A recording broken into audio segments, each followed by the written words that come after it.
The day my son didn't come home for his mother's funeral was the same day he started figuring out how to inherit her lake house. I want you to sit with that for a moment. Not a small thing, the biggest thing, but I'm getting ahead of myself, because that's not even the part that still keeps me up at night. The part that keeps me up, the part that made me grip the steering wheel on the drive back from the cemetery until my knuckles went white, is that I almost let it happen. I almost let 22 years of silence and one bouquet of gas station flowers turn me into a man I don't recognize. My name is Frank Calloway. I'm 63 years old. I live in a two-bedroom house on Maple Ridge Road in Asheville, North Carolina, a place I moved into after my wife Margaret passed because the original house, our house, the one we built together, the one sitting on the north shore of Lake Lure, with the wraparound porch and the green shutters, Margaret picked out herself. That house was just too full of her to sleep in alone. But I kept it. I kept it because some things you don't sell. Some things you hold on to because letting go of them feels like letting go of the person, and I wasn't ready for that. I'm still not sure I am. Margaret and I were married for 31 years. We had one son. His name is Derek. Derek is 41 years old. He lives in Phoenix, Arizona, with his wife Courtney, and their two kids I've met exactly twice. He works in something called business development, which as far as I can tell means he sends emails and plays golf and calls it a career. I don't say that to be cruel. I say it so you understand the man who showed up at my door 11 days after his mother's funeral holding a bottle of good bourbon and a manila folder he thought I didn't notice. But I'm getting ahead of myself again. Welcome, friends. Sit down. This one's going to take a minute. Margaret died on a Tuesday in March. Pancreatic cancer. 6 weeks from diagnosis to gone, which is the cruelest timeline that disease runs on. Like it wants to make sure you don't have time to make peace with anything before it's too late. She was 59 years old. She coached youth soccer for 14 years. She made the best cornbread in Henderson County. She laughed at her own jokes before she finished telling them, every single time, her whole life. And I loved that about her more than I can put into words. Derek did not come to the funeral. He sent flowers. Lilies, which Margaret hated. He called me the night before and told me Courtney had a work commitment that couldn't be moved, and the kids had school and flights were expensive, and he was so sorry, Dad. He really was. I listened to all of it. I said, "Okay, son." I hung up. Then I sat in the kitchen of our Maple Ridge house, and I looked at the chair where Margaret used to sit with her coffee in the morning, and I made myself breathe until I felt like a human being again. That took longer than I want to admit. Now here's the thing about Derek and me. We were not always like this. When he was small, he was mine. I coached his little league team for 6 years. I drove him to guitar lessons every Thursday for 3 years until he quit. I taught him to fish on that lake, patient as I knew how to be, which honestly wasn't always very patient, but I tried. And somewhere in his mid-20s, something shifted. The calls got shorter, the visits got rarer. And then he met Courtney. And Courtney's family is in Phoenix, and Phoenix became home, and Asheville became the place his parents lived. I don't entirely blame Courtney. I want to be fair about that, but I'd be lying if I said I didn't notice the way she looked at the lake house the one time they visited 4 years ago now. The way she walked the wraparound porch with that measuring kind of quiet. The way she said, "This is just stunning, Frank. This is really something," with a smile that had math behind it. The calls after the funeral started about 2 weeks in. Derek checking in. Derek asking how I was holding up. Derek remembering, suddenly, that his father existed. "Dad, how are you managing the lake house? You know that place takes real upkeep. You doing all right out there alone?" "Dad," Courtney was saying, "with your situation now, it might make sense to think about simplifying. Less to manage, you know? Dad, the market up there is incredible right now. A property like that, waterfront, you could really—" I know a runway when I hear one, friends. I spent 30 years as a general contractor. I have read more contracts than most people have read books. I know when somebody's building towards something. I knew it the second call in. I just let them build. He landed on a Saturday morning. Derek drove in from the Charlotte airport, showed up at my door at 10:30 with that bottle of bourbon and the kind of hug that lasts 1 second longer than it should when a person is guilty about something. "Come in," I said. We sat at the kitchen table. He talked about the drive. He asked if I'd been eating. We talked about the weather for what felt like most of my remaining years on Earth, and then Derek set the bourbon down, folded his hands the way he does when he's about to say something he practiced in the car, and looked at me. Dad, I wanted to come here and talk to you in person about the lake house. There it is. I picked up my coffee. I've been thinking a lot. About Mom. About what she would want. He cleared his throat. That house is a family asset, Dad. It should stay with family.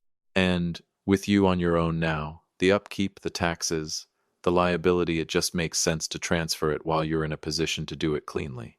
We'd take care of it. Courtney and I, we'd use it, keep it up, make sure it stays in good shape. I looked at my son across the table. My son, who did not come to his mother's funeral. He met my eyes and said, quietly, deliberately, like he'd been rehearsing it since Phoenix, Dad, you owe this to us. Mom would have wanted it to stay in the family. You know she would have. The kitchen was absolutely still. The refrigerator hummed once. I nodded slowly, set my coffee mug down, and said the 4 most controlled words I have spoken in my adult life. Let me make a call. Derek exhaled. Actually exhaled, like he'd been holding his breath for the whole 2-hour drive from Charlotte. He thinks he just won. I pushed back from the table, walked down the hall to the back bedroom, closed the door, and stood there in the quiet for a moment. I could hear Derek in the kitchen, the scrape of his chair, his phone lighting up, probably texting Courtney. I picked up my phone and called a number I hadn't dialed in 4 months. Tom, I said, when he picked up.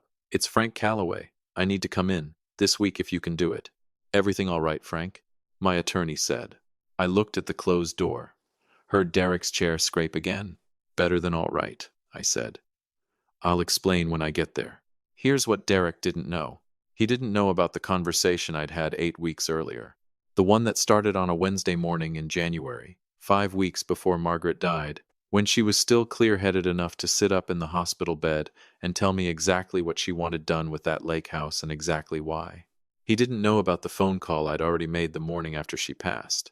And he absolutely did not know what I'd already set in motion before he ever got in that car in Phoenix.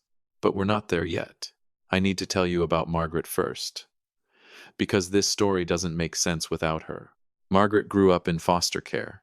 3 placements before she was 12, a group home after that, and she aged out of the system at 18 with a duffel bag, $40, and a list of phone numbers for resources that mostly didn't answer.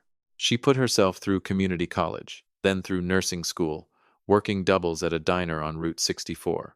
She was 26 when I met her. She was the toughest, most quietly generous person I have ever known, and she spent the next 3 decades making sure nobody in her orbit went without if she had anything to say about it. Every December, Margaret wrote a check to Second Chance's youth home on Merriman Avenue in Asheville. She'd been doing it since the year we got married. I didn't find out until year 3, when I happened to see the checkbook. I asked her about it. She said, Frank, I know what it's like to age out with nothing. As long as we have something, some of it goes there. I said, okay. I never brought it up again, because it wasn't mine to argue with. The amounts grew as we grew. By the time Margaret got sick, we were giving $45,000 a year, still quiet about it. She didn't do it for credit. She did it because she understood, from the inside, what it meant to need a door to open and find it locked. In January, in the hospital room, on a Wednesday afternoon, when the light through the window was doing that flat winter thing where it looks like the world is made of paper, Margaret held my hand and told me what she wanted. Frank, she said, I want the lake house to go to Second Chances. I want it to be a residential place for kids aging out of the system. Kids like I was. Give them somewhere to land. I looked at her. I thought about the green shutters she picked, the wraparound porch, the 31 winters and the 31 summers. You sure? I said. She looked at me the way she looked at me when I was being slow about something obvious. She said, Frank, those kids don't have a Margaret to help them. We can be the Margaret. So I called David Hensley. He's the executive director of Second Chances. 56 years old. Been running that home for 18 years. The kind of man who remembers every kid who ever came through by first name. I'd met him twice at the December drop-offs Margaret insisted on making in person the last few years. He has a handshake that means something. I told him what Margaret wanted. The silence on his end lasted long enough that I thought the call had dropped. "Frank," he said finally, his voice doing something I didn't know what to do with. "Do you have any idea what a residential waterfront property would mean for our transition age program? Do you understand what we could build out there?" "I think so," I said. "No," he said quietly. "You don't yet. But you will. I want to tell you something, friends, something nobody tells you about grief. The clearest thinking I have ever done in my life happened in the 6 weeks after Margaret passed. Not foggy, not confused clear. Like a window that's been dirty your whole life and someone finally cleaned it. I knew exactly what I was doing and exactly why, and there was not one single second of doubt. I went to Tom Brewer's office on a Thursday. Tom has been my attorney for 24 years. He's the kind of man who talks slow and thinks fast and has never once in 2 decades steered me wrong. I told him everything. The hospital conversation, the call to David Hensley, what Margaret wanted, and what I intended to do. Tom listened without interrupting. Then he picked up his pen. "Full property transfer," I said. "The lake house, the lot, everything, to Second Chances Youth Home. Irrevocable charitable trust. I also want to fund an endowment. We've got the proceeds coming from the Mitchell Road property sale. I want all of it redirected into the trust, enough to run a residential program for a minimum of 20 years. Tom looked up. "That's a significant number, Frank." "It's a significant house," I said. He nodded. He wrote. He didn't say what most people would have said, which is, "Are you sure? Or have you thought this through? Or what about Derek?" Because Tom knows me well enough to know that if I'm sitting across from him saying it out loud, I have already thought about everything. Finally, he looked up over his glasses. "Riley gets nothing?" he said. "I mean Derek. Derek gets a letter," I said. "And something that belonged to his mother." Tom clicked his pen. "I need 3 weeks. Those 3 weeks were the strangest stretch of time I have experienced since the 6 weeks Margaret was sick. Derek called twice. Both times, easy, friendly, confident. The calls of a man who thinks the paperwork is a formality. "Dad, hey, just checking in. You had a chance to talk to your attorney yet?" "Working on it," I said. "Oh, good, good. Courtney's been looking at some ideas for the porch renovation she wants to." "I'll let you know when Tom has something ready," I said. "Have a good week, son." I hung up and stood in the kitchen looking at the chair where Margaret used to sit, and I allowed myself 30 seconds to feel the full weight of everything. 30 seconds. Then I put the kettle on. If you've been riding with me through this story, friends, go ahead and hit that like button and drop a comment letting me know where you're watching from. I'll see you down in the comments. Let's keep going. The paperwork was complete on a Tuesday morning. Tom's office. October sunlight coming in off the mountains in that long, golden slant it only does in the fall. I signed my name in 5 places. Tom notarized. His paralegal witnessed. When it was done, Tom slid the folder across the desk and just looked at me for a moment. "How are you, Frank?" he said. And he meant it. I thought about Margaret in that hospital room. I thought about a diner on Route 64 and a duffel bag with $40.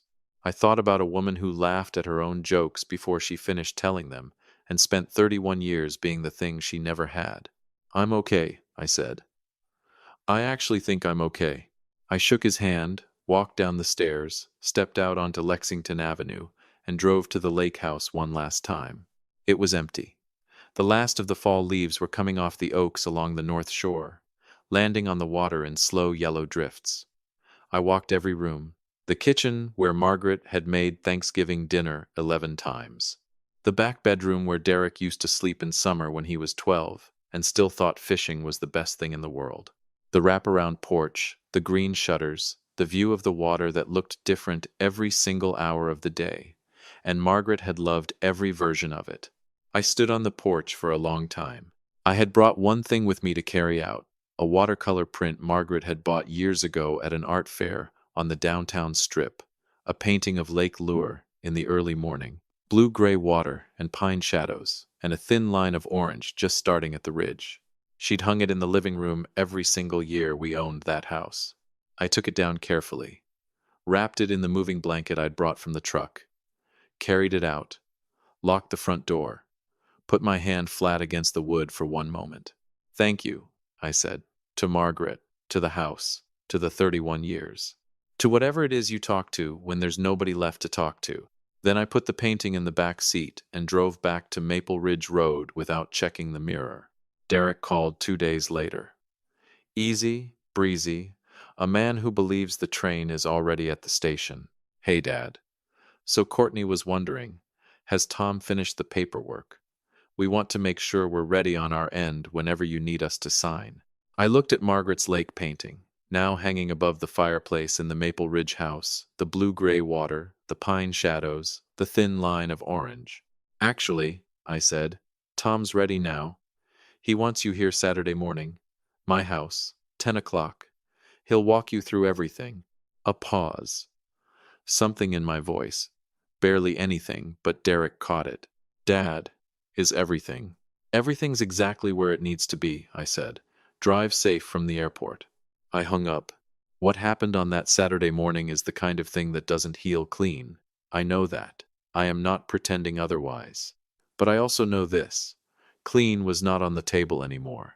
Clean went away the morning I found out my son had not gotten on a plane to say goodbye to his mother. Tom arrived at 9:30. He sat at my kitchen table with a black coffee and a single manila folder and the patience of a man who has seen most things. Derek and Courtney arrived at 10:02. Derek was in a sport coat. Courtney had her hair done. They came through the door the way people come through a door when they believe they're about to receive something, shoulders back, smiles easy, the quiet electricity of anticipated victory. Good to see you, Tom, Derek said. Hand out. Tom shook it without standing. Just slid the manila folder across the table. Open that when you're ready, he said. His voice had nothing in it, flat as a lake before a storm. Derek sat down, picked up the folder, flipped it open. I watched his eyes move across the first page. Then the second. I watched the moment it landed.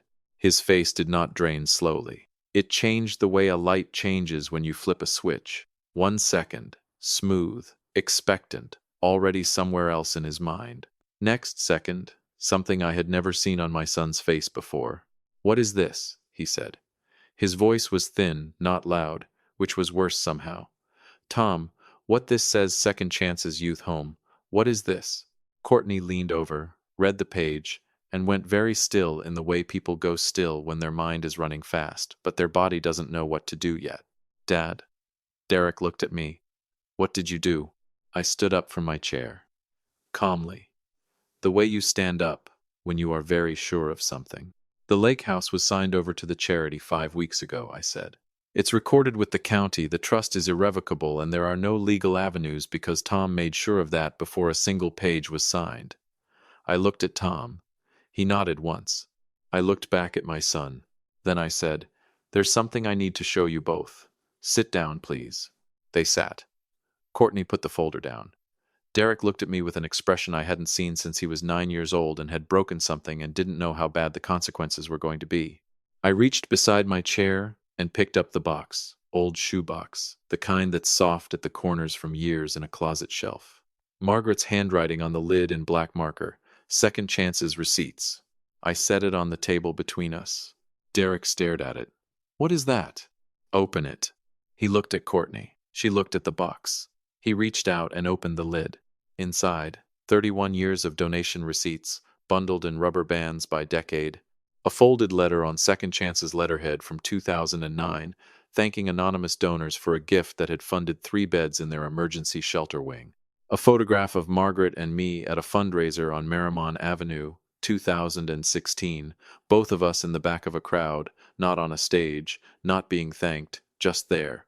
And an envelope with Derek's name on it in Margaret's handwriting. Not mine, hers. She had written it in January in the hospital on a day when she felt well enough to sit up.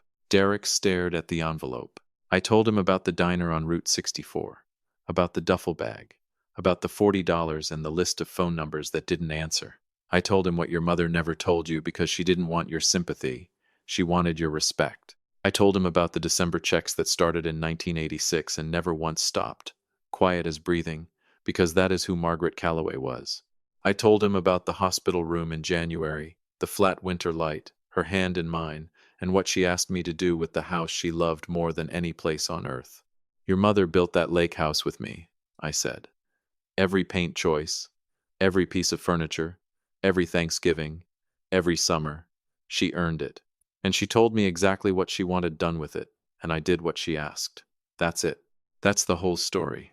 Courtney hadn't said a word. She was looking at the photograph from the fundraiser, the one where Margaret and I were standing in the back. Derek picked up the envelope. His hands were steady, but something behind his eyes wasn't.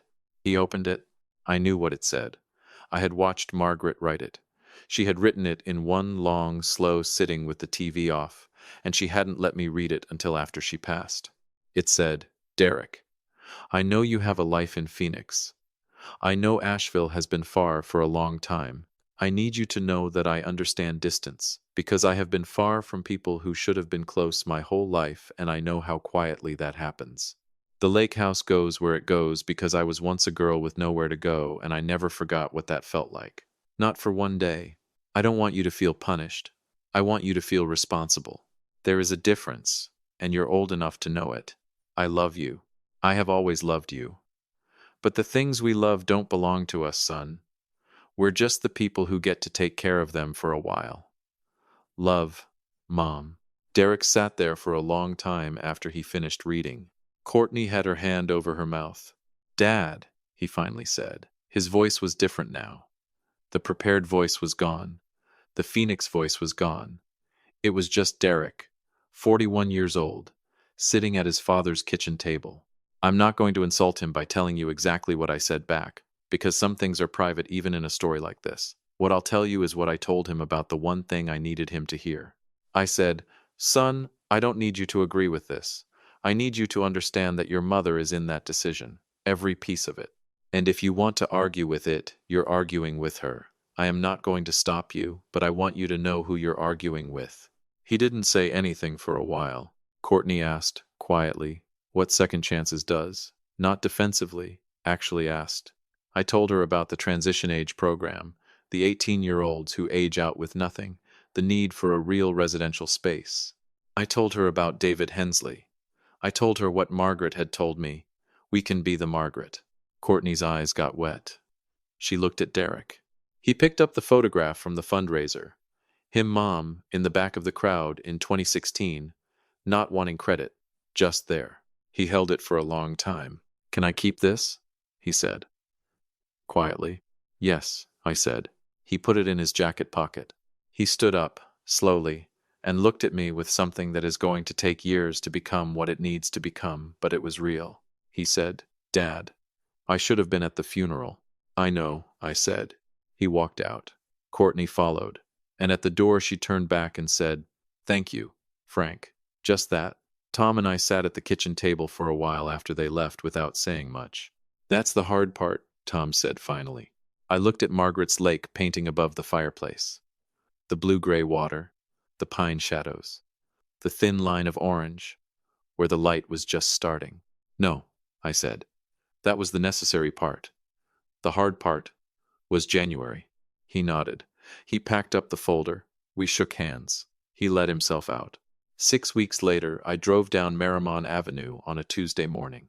The Second Chances Youth Home had a new sign out front, the kind that means something permanent has happened. Below the main name, in smaller letters, the Margaret Calloway Transition Center. For every young person who needed a door to open. I sat in my truck across the street with my coffee. There was a girl on the front steps, maybe 17, 18, in a big green sweatshirt, writing something in a notebook. She looked up, saw me looking, didn't look away. I raised my coffee cup.